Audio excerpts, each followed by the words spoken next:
Hey guys, welcome back to my channel. So this is Neha and हमारा आज का topic है विजुअल इम्पेयरमेंट पार्ट 2। तो पार्ट 1 में हमने डिस्कस किया था कि विजुअल इम्पेयरमेंट का मीनिंग क्या होता है और इसके डेफिनेशंस में कुछ हमने इंपॉर्टेंट टर्म्स डिस्कस करी थी, like visual equity, visual field and visual functioning क्या होता है। तो आज की हमारी इस वीडियो में हम डिस्कस करने वाले हैं कि लो विजन और ब्लाइंडनेस क्या होता है। लो विजन और ब्लाइंडनेस हम क्यों देख रहे हैं, क्योंकि पीडब्ल्यूडी एक्ट 1995 के अकॉर्डिंग विजुअल इम्पेयरमेंट को दो पार्ट्स में डिवाइड किया गया है, जिसमें से एक है low vision and the other one is blindness. So low vision और ब्लाइंडनेस की वजह से ही किसी भी इंसान को हम विजुअल इम्पेयर्ड कहेंगे। क्यों? क्योंकि लो विजन में क्या होता है, इंसान को कम दिखाई देने लगता है, और ब्लाइंडनेस में क्या होता है, लोगों को दिखाई देना ही बंद हो जाता है। तो हम अब डिस्कस करने वाले हैं what is low vision and what is blindness. तो स्टार्ट करते हैं लो विजन के साथ। तो जैसा कि हम जानते हैं कि आज के टाइम पे बहुत से लोग ऐसे होते हैं जिनको स्पेक्स लगे होते हैं। स्पेक्स लगे होते हैं तो उनको क्या प्रॉब्लम होती है, उनको भी तो दिखाई देना कम हो जाता है। तो क्या वो भी लो विजन है या फिर वो भी विजुअली इम्पेयर्ड है?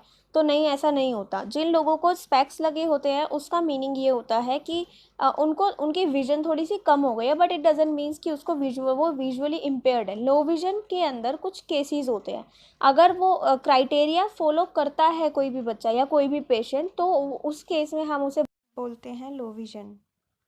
तो लो विजन में होता क्या है कि जब भी कभी भी चश्मा लगाकर भी इंसान को दिखाई नहीं दे सकता, या फिर कितना भी ट्रीटमेंट ले सकते हैं हम, और ट्रीटमेंट के बाद भी किसी भी इंसान की विजन प्रॉपर नहीं आ रही है, तो उस केस में हम उसे लो विजन बोल सकते हैं।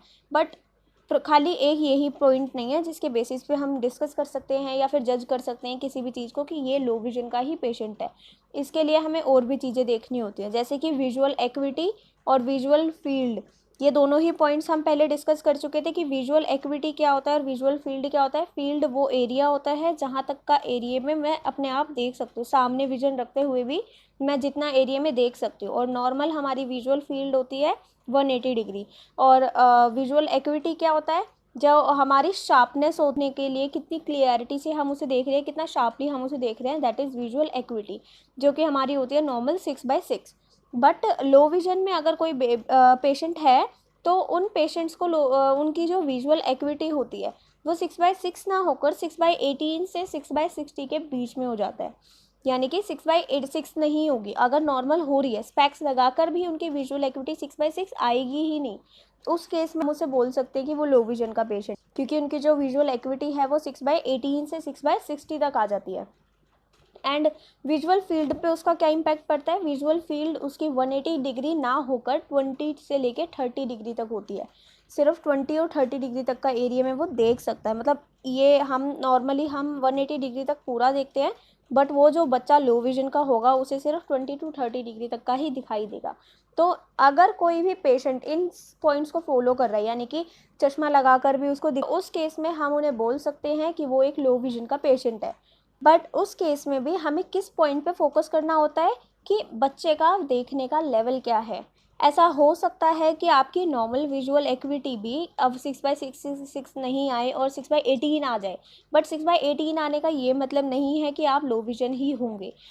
वो कब देखना पड़ता है, जब बच्चा ये तीनों ही पॉइंट्स को फॉलो कर रहा हो, मतलब बच्चे की जो विजन प्रॉब्लम है उसमें ये तीनों ही पॉइंट्स आ रहे हैं, यानी कि फील्ड ऑफ विजन भी 20 to 30 डिग्री के बीच में आ रही है, या फिर उसकी एक्विटी जो है वो 6/18 से 60 के बीच में आ रही है, या फिर उसको चश्मा लगाकर भी दिखाई नहीं दे रहा है। अगर बच्चे की विजन 6/18 है बट चश्मे से उसको दिखाई दे रहा है, तो वो उसको विजुअल पेयर्डनेस हम नहीं कहेंगे, हम उसको कहेंगे विजुअली प्रॉब्लम है उसे।